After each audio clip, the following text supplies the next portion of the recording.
This episode is also made possible by the support we get from Fort Collins Kia. If you are in the market for any electric Kia, not only do they never add market adjustments, they will deliver your car to you anywhere in the 48 contiguous states for out-of-spec viewers. More information in the link in the show notes. Hello and welcome to another Out of Spec podcast episode. And this one should be freaking epic because we have Wassym, who is head of software for Rivian, literally making some of the best HMI user experience in any vehicle globally. And we've got him on the podcast. So thanks for joining.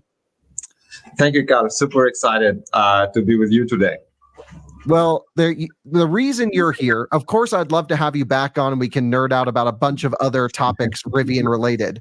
But the reason you're here is because Rivian is announcing a new feature that is like ding, ding, ding, super useful to owners, super useful to me as a Rivian owner, of course. And I'd love for you to walk us through what this feature is, why you've implemented it, and how it's roughly going to be implemented, because it's all about public charging and helping owners find the most reliable and quickest charging stations on their drives. Awesome. So we're really excited to introduce the Rivian Charger Score. To give credit where credit is due, Carl, one of the inspirations is all the videos that you posted for Rate Your Charge. I saw them and I saw some of the pain that some users sometimes have when charging. I went through my own personal experiences as well, and we really wanted to come up with an objective scoring. It shouldn't be guesswork. It should be based on actual data. And you know this really, really well. It's not just about being able to charge, but it's about being able to charge well, charge all the time, and then charge with the right speed and performance. Yep, totally agree. You're speaking my language here. This is everything I've been looking for. It is the idea of Rate Your Charge built into the vehicles now, where you know the vehicle's request. You can see when it's getting full power. You can literally see how long it takes to activate a session. You have all the data, and now the owners are going to benefit from all of this data. So roughly, how is this going to work? Is it a rating system? It sounds like it's from an A to an F. Can you walk us through the rough parameters that you're going to be looking at and how it's scored? So it's a rating system, A to F. Surprisingly, there's many chargers which are F. So this is why I feel really, really happy that we're doing this scoring. Basically, we calculate this with multiple weight factors where we take into account the number of successful charge sessions, the number of tries when you connect to a charger, performance in different thermal conditions.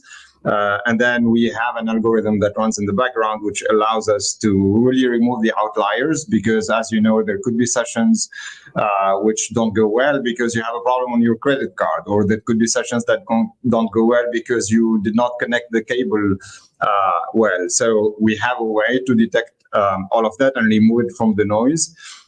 And then we have thresholds, which are statistically relevant based on number of sessions, based on number of unique VINs at each charging stations, which allow us to gain confidence on the scoring. And then the beauty of all of this is that it's integrated into our trip planner. So the whole idea is that we guide you through stations which are rated A or B.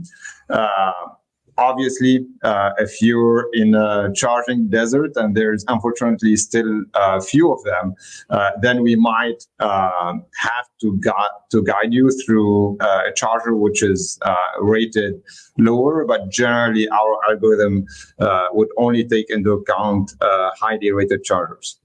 Okay, I love this so much. So what you're saying is the more Rivian owners go out and charge, because I think the day that we post this is the day that the software is rolling out to everyone's Rivian. The more everyone goes out and charges, the more you guys will learn about the entire landscape of charging, and then the better everyone can get routed to the best stations. Is that right? Exactly. And I think We talk a lot about community and how it's really important for building the Rivian brand, improving our product. And this is the best way of having the community actually contribute to really give us much better data. So the more charging sessions our drivers do with their Rivians, the better the scoring is. And you will see that as you start playing with it.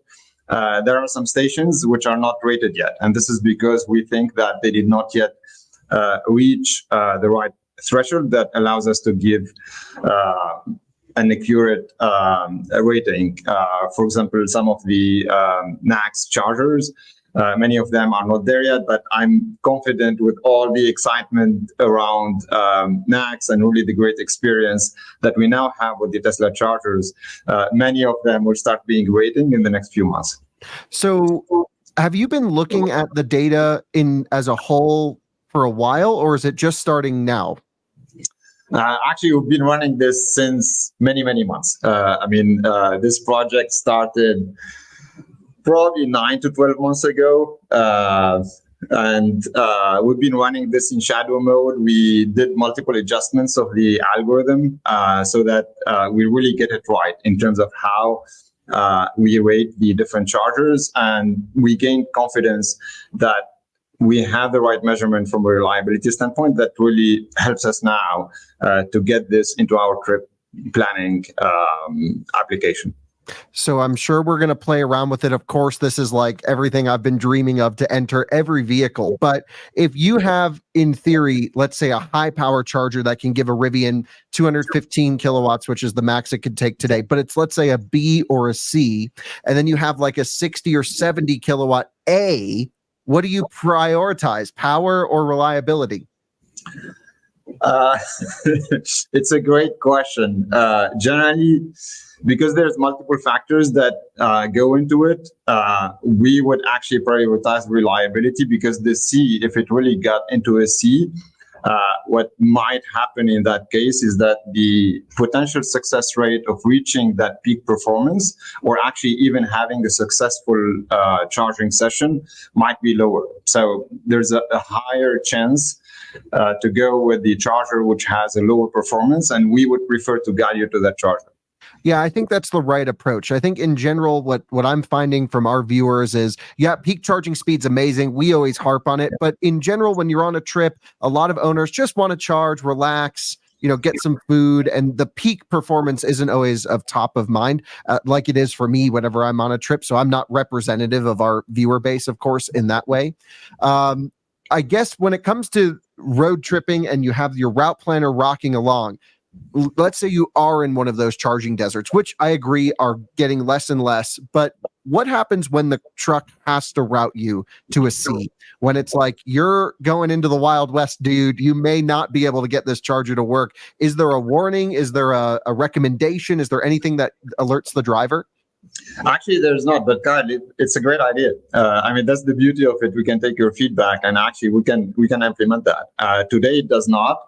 You will see it on the left panel of the navigation screen. You will see the rating of each charger that we are guiding you to. But maybe, I think in the future, it's a great point. Maybe we should publish a warning saying, okay, we could not calculate a route with chargers which are A and B only, and we will guide you through a C charger. I think it's a great idea. Yeah, I think this is needed, of course, especially for new EV drivers. And I guess lastly, the main thing I'm really curious about, and I'm sure we're all going to dissect this and figure it out as a Rivian community, but what factors influence the score more than anything? Is it the peak performance? Is it the plug-in charge time? Is it the amount of times you need to plug in? I guess, what constitutes an A and what constitutes a B? What targets do the chargers need to hit? There's different weights for all of these, but generally what goes first is the likelihood of having a successful charge session. Then also there's a historical weight. Some of the chargers, if we detect, then let's say in the last 24 hours, we observe an abnormal behavior, then we would lower the score.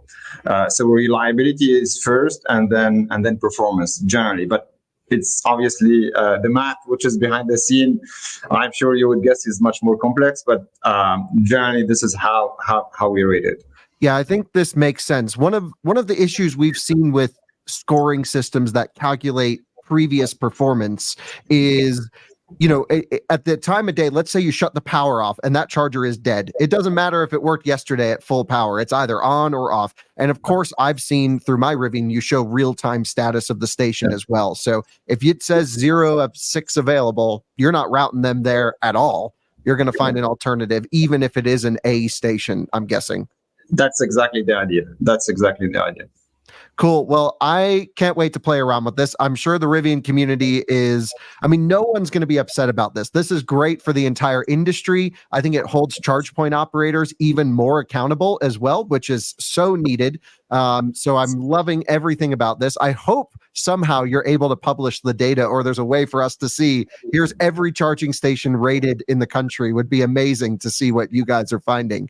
And can't thank you enough for making relevant and really nice software features for Rivian owners. This is something that truly will improve the ownership experience, and I'm pretty excited about it. Guys, so we are, and really honestly, I want to thank you as well. You guys continue to inspire us. Please continue to give us feedback. Some of these features are really honestly also based on your feedback. So thanks for that. Thanks for being great fans and great members of our community. Thanks, Wassym. Thanks for the time, and thank you to the viewers for watching this episode. We'll have more coming. Hopefully, Wassym can join us into the near future to talk about even more things that I'm sure you guys are working on. So thanks for watching, and we'll see you all on another one again soon. Bye-bye. Awesome. Thank you.